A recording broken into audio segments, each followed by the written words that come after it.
Hey Google, stop the music.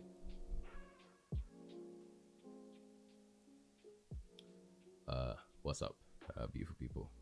Good morning. Good morning. I hope you listen to this in the morning, but super excited. What do you call this episode? Episode 1. I think I titled this episode 2, but we have episode 1. I'm super excited for today's episode. I mean, I don't know if there's much excitement. Well, today we're going to be talking about getting your house in order. I feel like it's something that's becoming increasingly an urgency in my life. Really get my house in order. And it's quite it's an interesting one because I guess a lot of us at this stage in our lives are probably trying to figure out what we're going to do, what we care about, what our passions are. And I found that increasingly more and more we get lost in the hustle and bustle of life and the urgencies that come. You begin to have lots of emergencies. You begin to have pressures. I got to pay rent, I got to do this, I got to do that.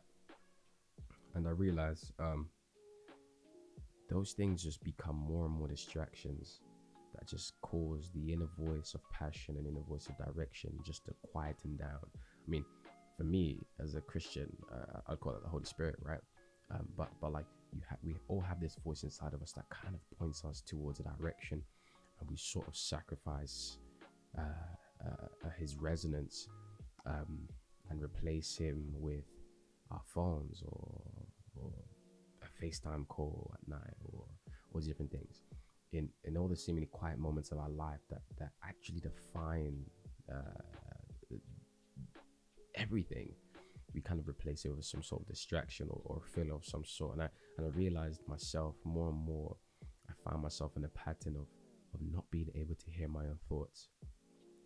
You replace it with a piece of music, specifically in the avenue I work in production, which means I'm generally always producing, listening to music, listening to sounds, and slowly your world becomes this cacophony of alarm bells, and you no longer sleep anymore. You no longer get peace anymore.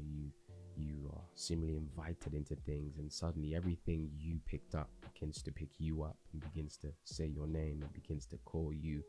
And it's like it gets kind of annoying, but then you're in this loop of dependence on the very thing that you kind of want to run away from. For a few years, I've been thinking to myself, man, I kind of want to just run away.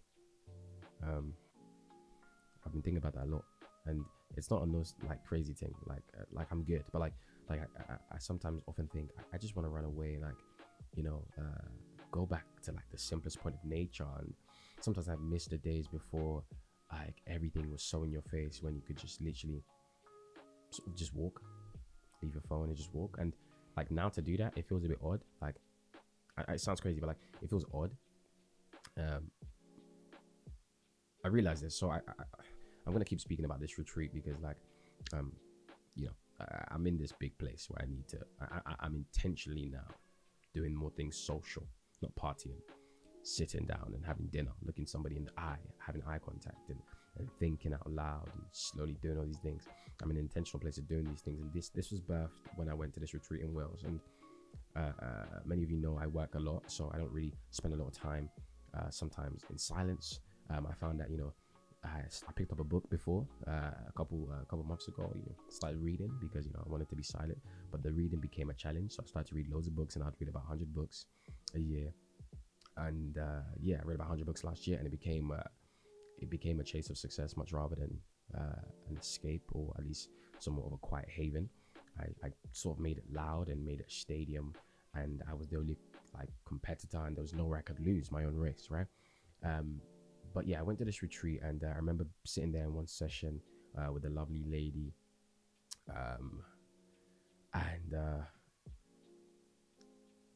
this whole retreat was about the Holy Spirit, and the person of the Holy Spirit, right? This forgotten nature, and the first thing she kind of told us to do is just sit down for 5 minutes and just close our eyes.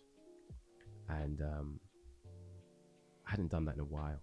I mean, I've never done that really. I mean, even when you pray, sometimes you find yourself praying and I don't know, sometimes you find yourself trying to find words, and if you haven't prayed it for a while, like you find yourself like looking for what to say to God. And if you're around people, sometimes you get sucked into the pressure of trying to make a prayer sound nice. Like, come on, you guys know what that really looks like. And I noticed I hadn't sat there in silence and recorded my thoughts, just generally.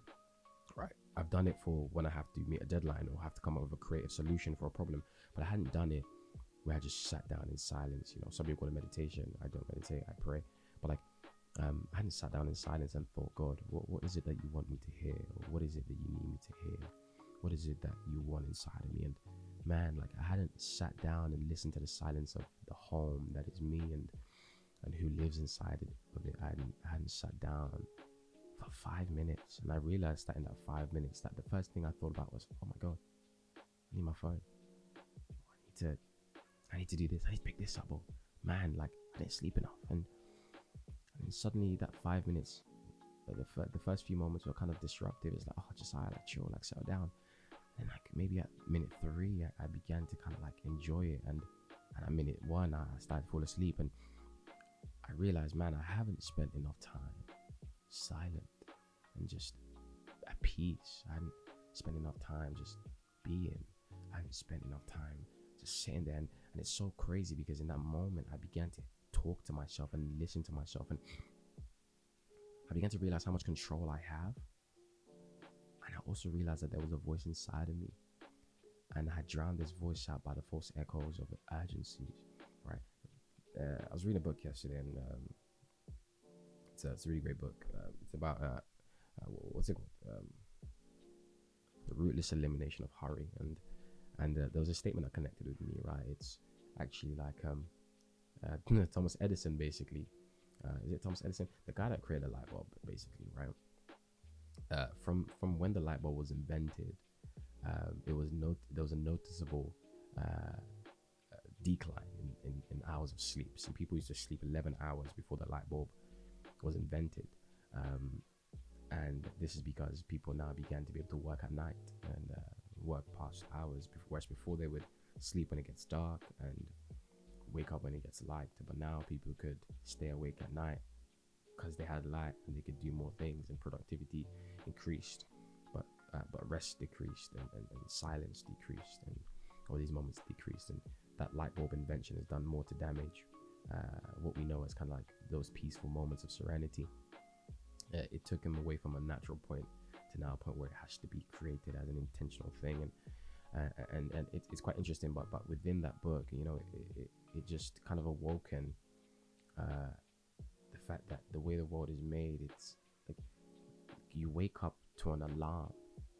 You no longer just wake up because your body's in rhythm. You wake up to like an alarm. You wake up to a vibration. Everything has its call and it screams at you, and you become a slave to the thing you bought. And you think your phone is yours, but actually you're your phone's. Like, it's crazy. Like, you become almost like a slave to everything. And like, think about it. Like, you wake up to an alarm. And I remember that retreat, like Lord Michael Hastings was doing, I think it was saying, he was talking about the rhythm, and like the earth has a rhythm, and the more you can flow with the rhythm of the earth, right? Like the way the sun rises is like, I slept today with my window open, and when the sun rises, it's like you can no longer sleep the same way. Like, your sleep is interrupted if you're even exposed a little bit to the light. And in as much as I was tired, like, I'm trying to get myself back into rhythm with the sun, with the moon. And it sounds almost like, oh, crazy, what am I trying to sell you an idea? But like, one thing that's a real aim of mine is to get my house in order, shut my windows at the time I need to shut my windows and raise them up, close my doors, lock things out, pick and decide what's in there, and protect that house, clean my garden, arrange my room, light up what needs to be lighted up, and store away what needs to be stored, and get back into an order and a rhythm. And I realized I don't want to be awoken by alarms anymore, because it's, like when you have anxiety or fear, it's like you just having this thing blare down. It's like, it's crazy. I have this thing. I have a deadline currently right now, to be so real with you guys. I'm meant to give an edit to a client, and it's been a while. And of course, this client isn't a no.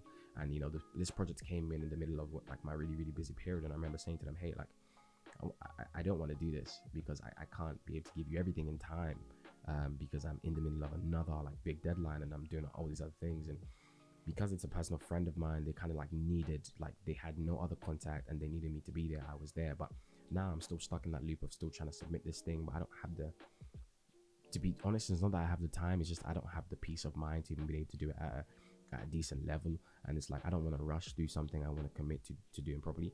So it's like, it's not that I've not had the time, but it's now become this thing of guilt that's just like a lot, like it's like ringing in my mind. And I've done many things similar to it, but this one just feels difficult, and it's just alarming. And you know what, this week I'm gonna address that alarm. But also, like, I just don't want to be awoken by anxieties anymore. I don't want to be awoken by fears anymore. Like, I want to get myself into a rhythm in which I wake up motivated. And I was thinking about this, and as I was writing this write up about kind of getting your house in order, I was reflecting about the fact that, like, my whole life I've done things for other people, for school, for education, and I was reflecting on the fact that, like, I don't know if I was satisfied because I finished, or I was satisfied because I was rewarded or applauded. Your teacher gave you the grade, and if you had a bad grade, you felt sad, and if you had a good grade, you felt good. I don't know if I was satisfied about the fact that I did it, or about the fact that I was applauded for doing it. And now, as much as that was bad, it's also what got me through university. Like, and I won't say it's a bad thing. I think that feedback is necessary to give you kind of like better efficacy and confidence in yourself. But I also miss that feeling of like accomplishment, and that's rewarded. And I look in my own life, and I notice that I haven't rewarded myself enough, and I haven't treated myself almost externally, right? So when it's you give yourself, oh, I can do this, I can procrastinate, and I can do this, I can do that. But like, treat your deadlines like deadlines. Reward yourself when you do something. If it's a little break, take it. I'm trying to implement more reward, more rest. Josiah, you've done it, stop. Whereas chasing that kind of like success of wanting to do everything and wanting to achieve more, and then the more you do, you want to get ahead of the more. Like, cool, like I've done it. Rather than give it its due diligence of time, you want to like get ahead to do next week's work, and then you're like, cool. Like, if I can do it this enough, I can get my what's meant to come in 4 weeks, I can bring it 2 weeks forward, so I can rest for another 2 weeks. We get sneaky into how we do things. We overload and we get greedy with our own work, that we don't take breaks. And I'm a testament that in order to be more efficient, I become greedy with myself, right? I finished what I need to do for the day, so I try to get greedy to try to complete tomorrow. And then tomorrow comes, and I try to get greedy over the next day, and I just keep chasing, and I'm like, man, Josiah, get your house in order. And what does that really mean? It means, listen, do what needs to be done in the day, and do what needs to be done in the night. In the day, you've got the things you've got to do, but at night, you've got to rest. When the moon comes down, you've got to rest. Take time away and rest. Put things where they're meant to be. Arrange things where they're meant to be, and don't be selfish. If you look at the Bible, where it talks about where God sends manna, and he says, just only pick enough for today. I'll bring it again tomorrow. Sometimes in our lives, we don't take tomorrow seriously enough. We don't trust ourselves that we can do tomorrow diligently, so we try to do today with everything we have when we have the passion. See, passion is a flame that will burn out very quickly, and you'll be dissatisfied with the burnt char that's left, because you will try to eat everything you can because you're hungry today, and then tomorrow you'll be full and frankly sick that you will starve and be dehydrated, and like, it's crazy. Like, you'll be full but you'll be starving. No space to even have the beautiful flavors of food and the richness of what comes in that day. You'll be full and having digestion from what you were selfish and greedy over the last day. This is a call to anyone listening to get your life in order, get your house in order, fix things up, don't leave things undone. But also, when you finished, rest. And this is a weird take. There's obviously a bunch of ways to take this, right? But this is how I look into it. Like, I need to leave things in the morning, leave things at night, go to bed when I need to, and wake up when I need to, and be diligent in all those things, and complete enough for the day. I often say to people, and I guess that's where I'm going to leave it, is if you had a job that promised you that you're going to be the CEO, or get, let's say you're gonna get a million, and no, I think that's not even enough. Let me put it in context. Like, you become the owner of this company with all the wealth that the company brings if you come to work for 4 hours a day for 6 months, and that's it. That's all you have to do, 4 hours a day, and you have to just work well. Now, does it change that reward? Does it change if you come to work and work 8 hours that day? Or maybe there's somebody else that you see working 16. Does it change if you have to work, if you work more than them? It's like, no. What's requested of you is working 4 hours, and what will be given to you will be given to you. Sometimes we don't trust our own processes. Sometimes we don't trust the things we've put in place. Sometimes we don't even trust our own milestones that we have to aim to, for that greater milestone that is promised, is essentially something we can achieve. So we do 4 hours today, and we see the other person doing 6, and we say, cool, I'm gonna do 8. But it's like, your reward is different. What's required of you is just doing 4, but coming back to do 4. And sometimes we'll see others around us, and they might be doing 6 or 8 or 16. So we try to be like them, forgetting that we don't know what they're working for. We don't know what's their reward. We don't have the same reward. We don't have the same journey. We don't have the same context. And we get lost in that race, forgetting the one that we're running. Dare I say, the one that we don't even need to run. And I'm falling now more in love with the patience of time. The patience of time. You know, like trying to go back to the times before the clock existed. You know, that my whole eternity of time was chosen, was cut into these small dices. And now I'm struggling and chasing myself within the realms of something that is endless. If I just give today its time and today its diligence, and just do my 4 and rest for the required, then I will have enough strength to do 4 tomorrow properly, rather than killing myself doing 16, 20, and coming tomorrow and giving tomorrow less than what is due. Get your house in order. That's the message. Get your house in order. That's been my 5 minutes today. This has been my thought this morning. Josiah, get your house in order. I took some time scheduling today. It only cost me 45 minutes, but now, like, I feel like I got something to walk towards, and when I finish it, it's done. And I go to the next thing, and I feel like it's done. And I go to the next thing, and it's done. And it's so satisfying, and it's incredible. Yeah, get your house in order. That's the message today. Get your house in order, and rest. Give everything its due diligence. There's no need to run something that you just can walk.